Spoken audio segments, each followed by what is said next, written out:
Living on the road as a solo female has been a mix of challenges, growth, and unexpected rewards. It shaped the way I move through the world, how I make decisions, and how I trust myself. In this video, I want to share what that experience has really looked like, from the practical realities to the emotional ups and downs, because it's been anything but one-dimensional.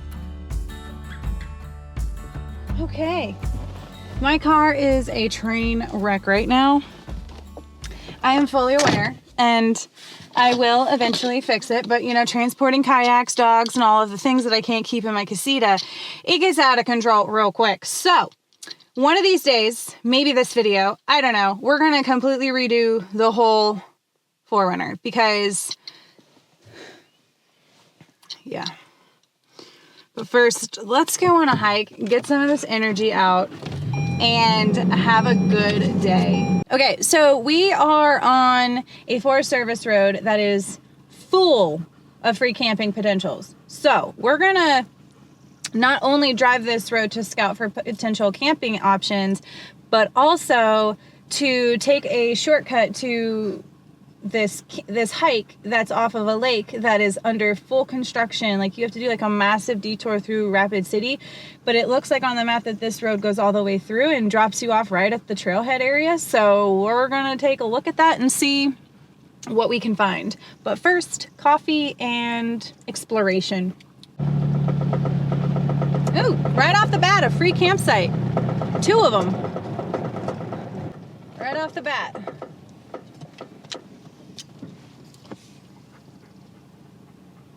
Go ahead and pin this real quick. That way I have it. This is pretty cool. So I'm using the National Forest's map, and it just helps you see it so you don't have to pull off that big paper map. But yeah, this is pretty cool. And send it to my friend Joseph, whose birthday is today. So happy birthday, Joseph! Woohoo! I'm finding you some free camping for your trip out here. There's so much free camping back here. There's not exactly a lot of established sites so far that I've seen, but it is double marked with the it's double dotted on the maps, which means that you can disperse camp there. So that's pretty cool. And there's a couple little pull-offs that you could, you know, just like quick stop overnight. But like, here's another little example of like a quick, like, you could probably just park right there. And then there's like these little pull-offs over here. I wouldn't recommend the pull-offs just because of personal preference, but I mean, if you're like in a van and just in a bind and just want somewhere to sleep or something, you know, that's an option. But yeah, there's tons of opportunities back here, and all of the trees are starting to bud. Woohoo! It does look like so far that this road is going to cut through, so that's going to save a lot of time trying to get to this lake, because it's only 15 minutes away from here, whereas like with the reroute, it would be a lot further. So this little site here has access to a seasonal creek that flows right here and around, and then it's also across the road right here. But you can see there's not much water, so I don't know how like well that will be like in the dead of summer, but right now it's got a little flow to it. All right, we made it to the trailhead and it was a success. That road totally goes all the way through, so that's great to bypass all of that construction going to Sheridan Lake. Okay, go ahead. Let's go ahead and connect him to the back of the 4Runner here.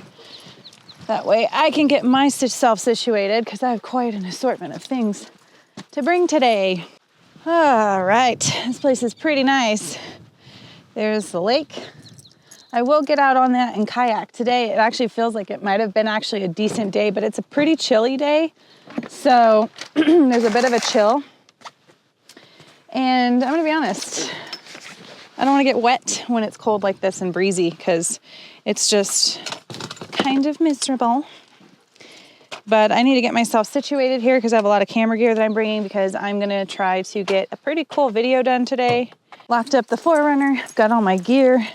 Got the most important thing, which is my dog, who has officially started the sniffing process of the day. But the creek is flowing. It's a beautiful day. I'm not really sure what to expect, but I've been told that this trail is actually really beautiful. So I'm excited to get going. So let's see what the day brings. Does look like the Centennial Trail pops through here, so that's kind of cool. All right. So we're doing the Flume Trail, which is also part of the Centennial Trail. But for reference, this is the map. And we are here. Looks like we're gonna walk up that way and kind of just have a day.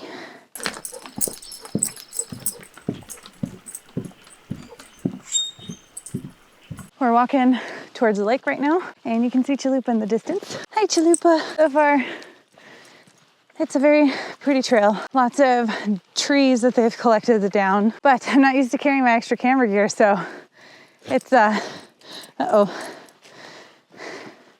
Caught on a rock. Okay, caught on a tree. What else are we gonna get caught on? The day is early for bloopers. So I want to talk real quick about some of the experiences that I've had that have led me to solo road life as a female. And some of the things I've had to overcome in my journey and some ways that I've worked through that, and offer some of my perspective when it comes to this lifestyle as I celebrate over 4 years on the road full time. Not everybody's journey is going to look like mine, and my journey is not going to look like theirs. So there's a lot of things to kind of take with a grain of salt and just recognize that this is one person's experience, and that if you're looking to do this lifestyle, it could be completely different. It really is such a custom and unique, diverse lifestyle that there's no cookie cutter to it. We're going to talk about safety and loneliness, how I overcome fear, how I chose the right rig, and like my must-have gear that I'm using that makes life on the road a little bit more convenient and comfortable. I want to share some of my boondocking essentials and things that I have in the casita that really just make it so much more pleasant. And just kind of talk about these types of things, because really these things can kind of make or break my situation. So yeah. So why I decided to go solo. I started doing little 2-week adventures. The geese. I know, how cool. Wasn't that cool? But that kind of like started me into like going on 2-week overlanding trips. Back then I had a Toyota RAV4 that I kind of built out for like short-term overlanding. I built a platform. I had solar, I had my jackery that I still have today, and all of those things. It kind of just built from there. And I just remember like loving that, and then just dreading having to come back to where I lived and like having to wait to go back out. And so I just didn't want to wait anymore. I'm an only child. I grew up self-soothing and self-entertaining and working through things on my own. And so I think it just kind of fits perfectly with this little lifestyle that I've built. So going solo wasn't just about travel. At first, it kind of felt that way because I was just going to different places so frequently. But it was more about just fine-tuning my independence and really connecting with who I am and figuring out what my purpose is. And I don't know, I like to challenge myself. And I felt like this was such a big challenge for me, especially with like a lot of people saying that I can't do it, that I shouldn't do it, it's not safe, and all of these fear factors. I just really wanted to test myself. And that drive has definitely led me to a lot of the things in my life. And some of them are good, and some of them are like, well, probably shouldn't do that again. But, you know, lesson learned. But I did have to overcome a few fears when I first hit the road. There's a couple of different levels of safety that I want to talk about. And I had to work through a lot of these factors when I first hit the road, because I had a lot of family members putting things in my ear to kind of be mindful of, and also my own internal fears that I had to work through, and then the reality of those fears, what actually has happened.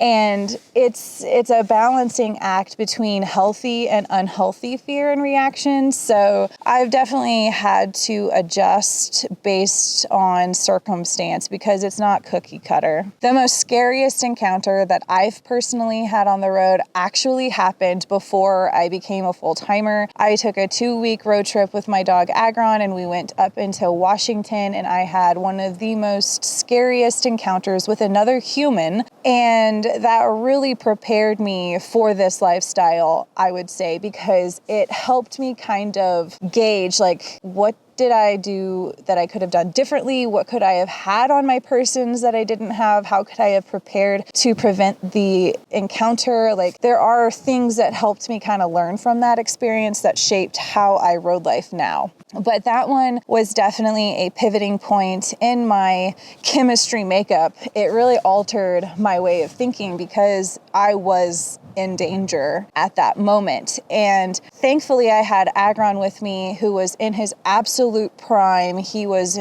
just perfect in that situation, and he kept me safe. And so it's really taught me that, like, I really do feel a lot safer having a furry companion, not necessarily from the perspective that they would go and actually do something, but from just the companionship and someone to talk to. I definitely feel a lot safer having my dog with me. I will say I felt a lot safer having Agron, and I think that's just the nature of his particular breed. He was a purebred German Shepherd. He was half East and half West German Shepherd, and he was bred that way for hip dysplasia and things like that to kind of help prevent some of those common ailments with German Shepherds.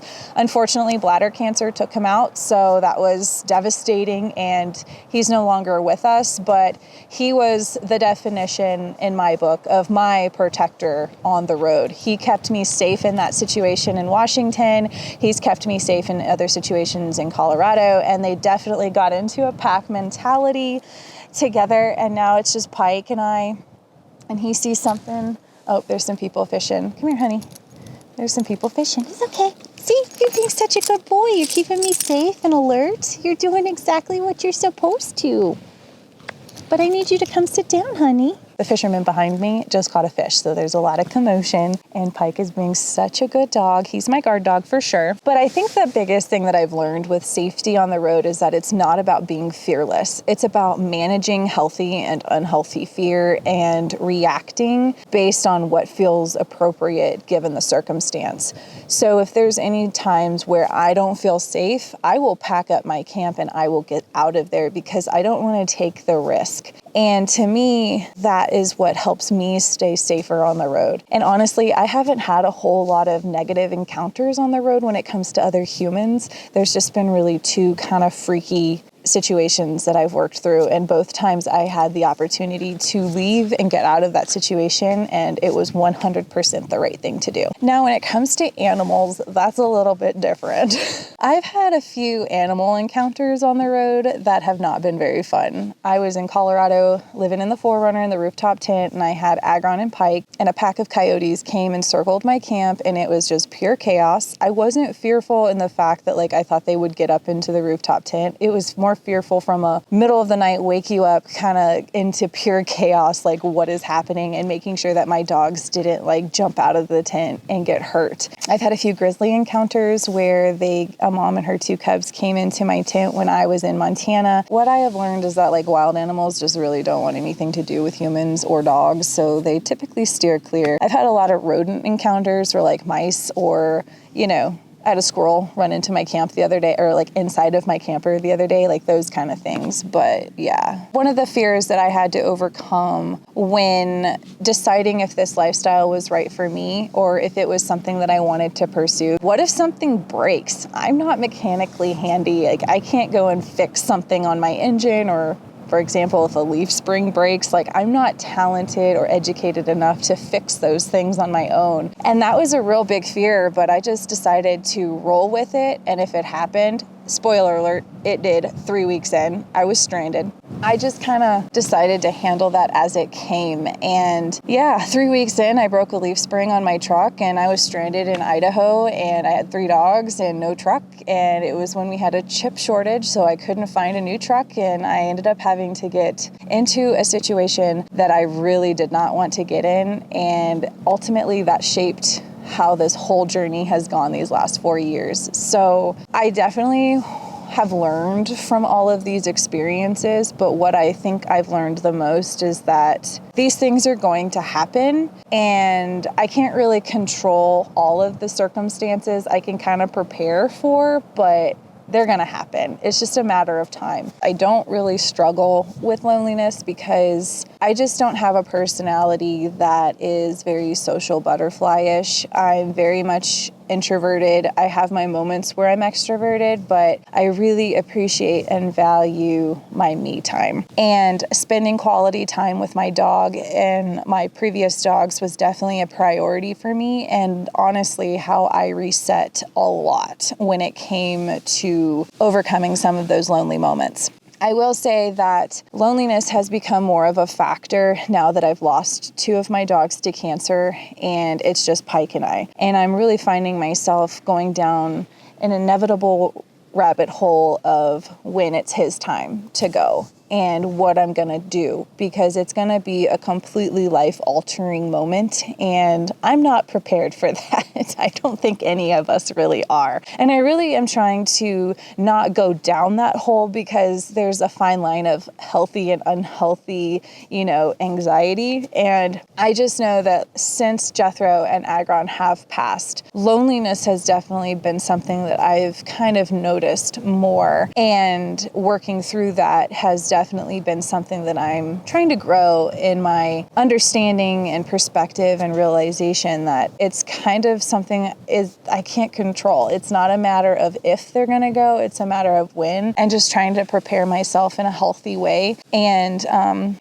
that's not a fun topic to talk about, but unfortunately, because 2 losses are so fresh, it's kind of just like right here. But one thing that has definitely helped with combating the loneliness factor when it does hit is I'm doing a lot of work camping now, and I get a lot of socialization with my coworkers, with customers. I get to engage and interact, and then when I'm done, I get to go home and detox and come to these beautiful places and not really worry about it. And I get to kind of reset and recharge. And I have found that I have been so active in the outdoors here in the Black Hills since I've been here that I feel so rejuvenated and refreshed each day. And I think the only thing that's really overwhelming me now is the amount of content that I'm creating and trying to edit and get out. But solo travel does come with a lot of quiet moments. There's a lot of moments where I'm just sitting inside of my camper and I'm just like, man, it's really quiet. I could really use some socialization right now, but I usually talk to my dog. Doesn't really talk back. Sometimes he will, like, woo, woo, woo, but how I've overcome some of these, normal fears and things that are common on the road life is just I think for me, the mission statement for what I'm trying to achieve and accomplish on the road. So what makes this lifestyle worth it for me, I think, is the freedom. And it's not so much the freedom to travel so much as it is the freedom to experience. I get the privilege of going to new places and seeing new things and meeting new people and really challenging myself at a very deep and personal level that I have grown so much, and it really aligns with my mission statement for this lifestyle. And I think that is really going to be different depending on each person, what they're hoping to accomplish, why they're out there, and things like that. So for me, I've just learned that things are going to happen, and a lot of bad things have happened, and I've overcame them, and I continue to overcome these challenges. I just think for me, this is more aligned with my interests, and I love being in the outdoors, and I want to take advantage of my youth and just see as much of it as I can. This world is so beautiful,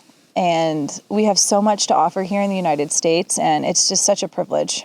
So yeah, I think I learned real quick that even though life on the road has challenges, they're overcomeable. if that's a word.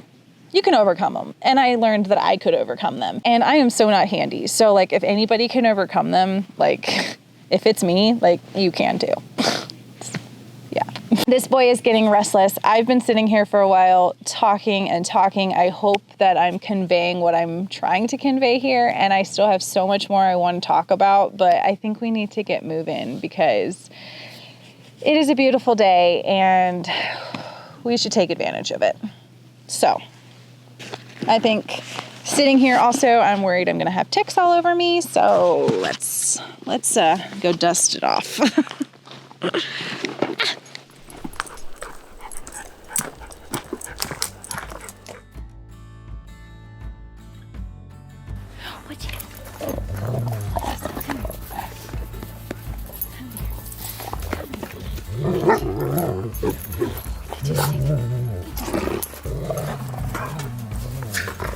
All right, get your stick. Get your stick. Get your stick. Get your stick. Yeah, he's a good boy.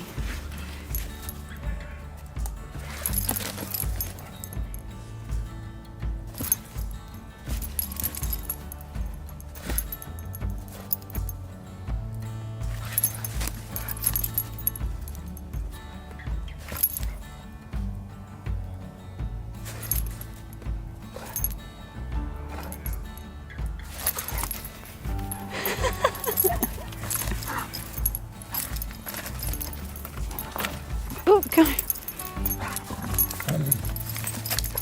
Come here, buddy.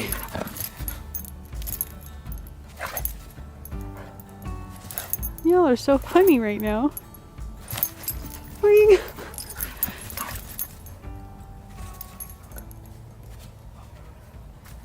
Pike has been extremely patient with me. We've been sitting in that little spot for a very long time and he is like, let's go. So we're gonna take the rest of this show on the road. And I wanna talk about some of the gear that has made a huge difference on the success of road life for me. The number one, I would say, is having enough solar and battery to sustain all of the things that I need it to sustain. So power laptops, camera gear, things like that. And honestly, now that I have so many of them, I kind of wish I would have consolidated and just spent the money on one big one and really, you know, consolidated my space, because the space factor is no joke when you live in tiny little spaces. I really don't need as many power banks as I have, but if I had like one really big one and a really good solar panel that could charge a lot at one time, that would be great.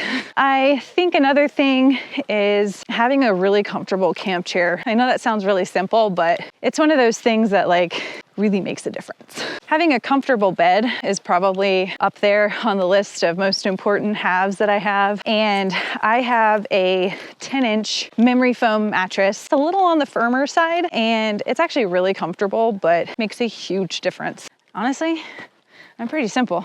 I don't know that there really is anything else that I need as far as like essentials go. I pee in a bucket or outside. I dig a hole or I go in a dog bag.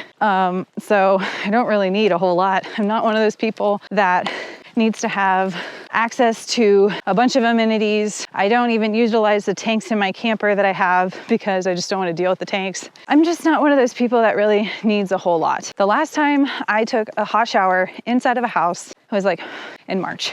So hygiene is very important to me, but I'm not very picky on how I stay clean. I am perfectly fine with ice cold bucket baths. I just really think that this lifestyle could be however you want it to be. If I could give one piece of advice, it would be don't get hung up on what the expectations are of other people when it comes to this lifestyle. Because if you hold yourself to that standard, you're going to miss out on so much potential that is just so amazing. I could sit here and talk about all of the fine details of this lifestyle, but in all honesty, being a solo female living this way has been one of the most rewarding things I've ever done in my life. And I am forever changed over these last 4 years. All right, buddy. Here you go.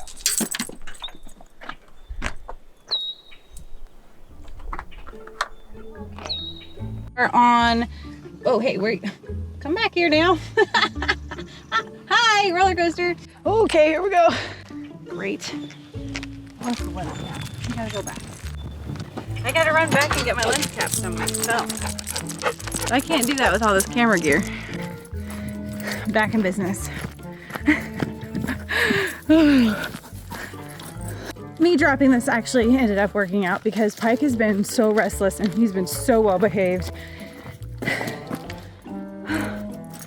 Listen, we should just put this in the pocket because I think it's determined to escape me. So anyways, it all worked out because we really needed the extra steps. And I think Pike is finally happy that I'm not dragged down by a bunch of camera gear. So yay, it all worked out. Being a solo female on the road has tested me, taught me, and ultimately strengthened the way I live and see the world. It's not always easy, but it's been worth it for the freedom, the lessons, and the connection to myself and others. I hope sharing my experiences gives you a clearer picture of what this lifestyle can look like, and maybe even help you feel a little more confident navigating your own path wherever it leads. Are you ready to go hiking? And do you want to go kayaking? Am I taking too long this morning? Are you ready to go? Yeah. You ready to go? You want to go hike? You want to go for a walk? You want to go play? What's your trigger word? Good stretches. Good stretches. Let's go play. Let's go play.